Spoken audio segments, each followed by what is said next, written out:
Baada ya kuwepo taarifa kuwa Rais Donald Trump atazungumza na vyombo vya habari, basi ni kama ulimwengu ulikuwa umetega macho na masikio kusubiri kusikiliza taarifa ya nini Rais Donald Trump atakizungumza. Matarajio mengi ya watu wengi yalijikita zaidi kuwa swala la Iran litatajwa sana na vurugu za Marekani zinazoendelea na mashambulizi ya Marekani yanayoendelea. Katika hotuba yake ambayo ilimalizika alfajiri ya kwetu huku Afrika Mashariki, Donald Trump aligusia kidogo sana swala la Irani katika ule muktadha ambao alieleza kama kuwa wapo kwenye ushindi mzuri na wanaelekea kwenye ushindi mzuri. Ni madai karibu ya 38 karibu 40 ya Donald Trump kuwa wamewashinda Irani ambao amekuwa akiyatoa mara kwa mara. Kwa hiyo hili pia ni mwendelezo wa madai yake, lakini hotuba yake kwa kiwango kikubwa na hata baada ya hotuba yake kile ambacho kimezungumzwa na vyombo vya habari vingi vya Marekani imekuwa ni kuwa China, uchaguzi. Imegusia uchaguzi. China ndio pekee imegusia kwa kiwango kikubwa.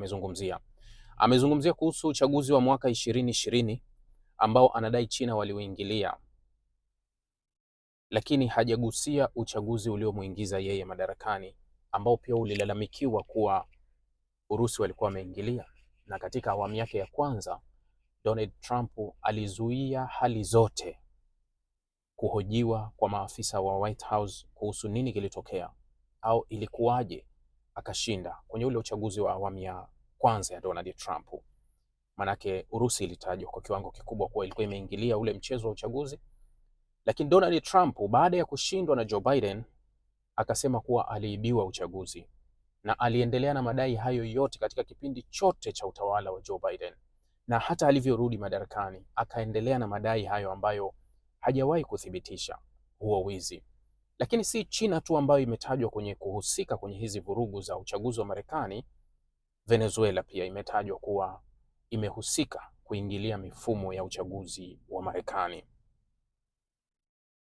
Donald Trump hajajibu kile ambacho labda watu walitaka wajibu, kwa sababu bei ya mafuta imepanda ndani ya Marekani na kwingine duniani imepanda. Nadhani Wamarekani wengi walikuwa wanasubiri kumsikia Donald Trump anazungumza nini kuhusu upepo uliopo hivi sasa, masuala ya nishati na vitu vingine, lakini amegusia kwa kiwango kidogo sana swala la Irani. Lakini maswali na mjadala mkubwa uliovimulika vyombo vya habari, mfano jana kutwa nzima, mjadala mkubwa ulihusu interview aliyoifanya makamu wa rais JD Vance na moja ya podcast kule Marekani, akitaja vitu viwili ambavyo ndio vimekuwa mjadala mkubwa sana. Alizungumza kuhusu Epstein, faili zile za Epstein ambazo zina link na vita ya Irani. Katika swali alilojibu alisema kuwa faili za Epstein au kesi ya Epstein au Jeffrey Epstein mwenyewe ana link, yeye anasema, JD Vance anasema ana uhusiano na CIA, Mossad, baadhi ya maafisa wa serikali ya Israeli, lakini serikali ya Marekani. Yani huyu alikuwa na link hapa. Lakini swala lililokuwa mjadala mkubwa ambao umejadiliwa na vyombo vingi vya habari, nadhani jana umeona michango mbalimbali, wachambuzi wengi sana wamelizungumza hili swala, ni kile alichokisema kuwa wanazo taarifa kamili. Huyu ni makamu wa rais wa Marekani, yani ni mtu wa pili mwenye nafasi ya juu kabisa nchini Marekani. Baada ya rais anafuata yeye. Likitokea lolote la Trump leo, JD Vance anakuwa rais, ndio anakaimu ile nafasi, anachukua. Anasema kuwa wanao ushahidi kuwa serikali ya Israeli inaingiza fedha Marekani kupeleka kwa wanasiasa, iwe maseneta, iwe wabunge wa Congress, kupeleka fedha kwa baadhi ya viongozi ambao wana uwezo wa kufanya maamuzi ili kuendeleza ajenda yake ya vita. Maneno ya JD Vance. Kuna watu hawapendi kabisa kile nazungumza, kinawakera sana, lakini kitu kimoja ambacho huwa wanani surprise sana, na mimi huwa ninashindwa kuelewa kuwa kila nitachokiweka watakuja kusikiliza. Yani kila andiko langu hapa watakuja kusikiliza. Alafu utawakuta chini kwenye comment hawapendi kile nakisema. Wanasema mimi nina chuki sana na Marekani na Israeli. Nikisema mimi, wakisema wengine wote ni kawaida. Sasa haya anayoyasema makamu wa rais wa Marekani, inapaswa tumuulize kuwa na yeye chuki yake ipo kwa Israeli au chuki yake iko kwa Marekani. Yeye pia anapaswa atujibu kwenye hili swala. Sasa anasema makamu wa rais kuwa wanao ushahidi kuwa Israeli inajaribu kuingiza fedha, inawapa fedha wanasiasa wa Marekani ili kulazimisha ajenda ya vita ibaki. Nilishalieleza kwa nini Israeli anataka vita, kwa nini serikali ya mrengo wa kulia bado inataka vita. Hili nilishalieleza kwa kina, nadhani unalifahamu.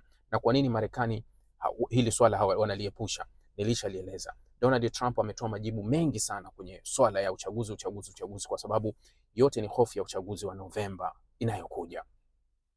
Sasa andiko hili au interview ya JD Vance ni interview ambayo imekuja katika kipindi, naweza nikasema si kipindi kizuri sana.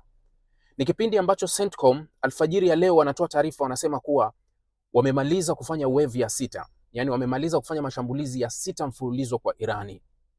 Na wakati tunawauliza kuwa mnaweza mkatupa majibu ya mashambulizi, yani kuwa baada ya kushambulia mnatupa matokeo, maana kila kitu kinafanyika alafu tunakuja tunachukua matokeo. Unasoma, unakuja unachukua matokeo ya mtihani, umefanya nini, umefanya kazi, matokeo ya kazi yako ni ipi, kila kitu tunakuja matokeo. Sasa CENTCOM wanasema wamemaliza wave ya 6 ya mashambulizi kwa Irani yenye mafanikio makubwa, lakini bado UKMTO, wafuatiliaji wa meli, wanatuonyesha tu kuwa hakuna meli zinazopita, njia ni kavu, hakuna meli zinazopita. Sasa ukitazama hii operation nzima ni operation ya Hormuz tu, yani ni operation imejikita Hormuz kwa ajili ya kufungua Hormuz. Manake kuwa kama siku ya 6 ya mashambulizi ilipaswa kuja na majibu kuwa baada ya wiki moja sasa tunakamilisha, tumepiga hatua hii mpaka hii.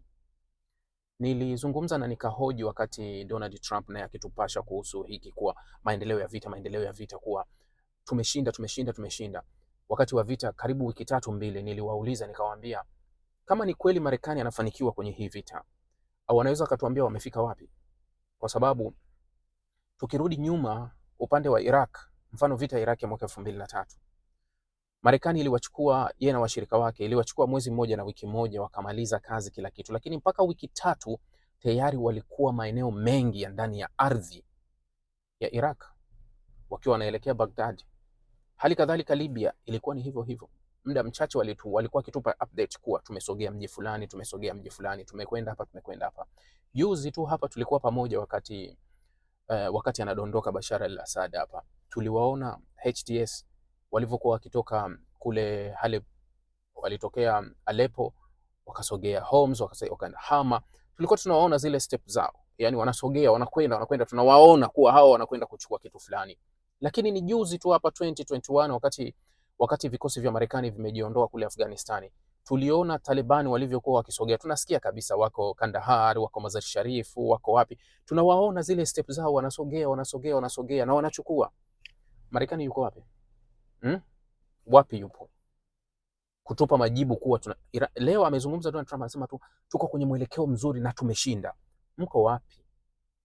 Yani watuambie walipofika ni wapi, ili tupate jibu kuwa ni kweli Marekani kapiga hatua za kwenda kwenye hili. Katika hili na katika stories zilizokuwa jana au zilizoandikwa na vyombo vya habari kuanzia juzi, ilikuwepo pia story ya bwana Netanyahu kwenda Marekani kumzika bwana Lindsey Graham, rafiki mpendwa wa Israeli, senator wa South Carolina aliyekufa hivi karibuni. Maziko yake yameahirishwa. Maziko yameahirishwa sambamba na taarifa ya Netanyahu kuahirisha safari ya kwenda Marekani. Hapa katikati, kwa mujibu wa vyombo vya habari vya Israeli, kwa mujibu wa vyombo vya habari vya Marekani, Netanyahu amekuwa akitafuta safari ya kwenda Marekani ili kukutana na Donald Trump kuzungumza. Ni kama vile maombi mengi yaliyotumwa hayajajibiwa au hayajakubaliwa. Yani Donald Trump bado hajampa nafasi Netanyahu kuwa njoo tujadili, yani njoo tuzungumze. Ukitoa kuwa simu ya wiki jana iliyopigwa na Trump mwenyewe kwenda kwa Netanyahu, ambayo iliandikwa kwenye gazeti la jarida la website ya Axios, iliandika hii taarifa kuwa Trump alimpigia simu Netanyahu kwenye kumwambia kuwa lazima Israeli aondoke Syria, amuondoe vikosi vyenu Syria na muondoke kusini mwa Lebanoni, ambapo ikawa kuna majibizano kuwa hatukubali, tunakubali, hatukubali, tunakubali. Kulikuwa kuna hayo majibizano ya hapa na pale. Sasa vyombo vya habari vya Israeli jana, wakati kuanzia juzi, wakati wanaiandika taarifa ya bwana Netanyahu kwenda Marekani, ilikuwa imeainisha kuwa kuna maombi yamepelekwa kwenye ofisi ya Trump kuwa wanaomba mkutano. Mkutano huo ni ule wa kukazia kuwa, kwa sababu Marekani ameonekana kama hana msimamo. Wakati Israeli wamemshawishi Marekani tunaweza tukarejea kwenye mapigano, Marekani anaonekana amerejea kwenye mapigano, lakini kuna shinikizo la Donald Trump linawataka Irani kurudi kwenye meza. Yani mashambulizi ya Marekani si mashambulizi ambayo Israeli anayataka. Yani Israeli alitaka mashambulizi ya kumdhoofisha Irani na kubadili utawala, lazima kuendeleza vita. Mashambulizi ya Marekani yanamtaka Irani kuja kukaa kwenye meza, kitu ambacho Israeli hawataki mazungumzo na Irani. Sasa ndio hapo wanaona kuwa huyu anafanya nini?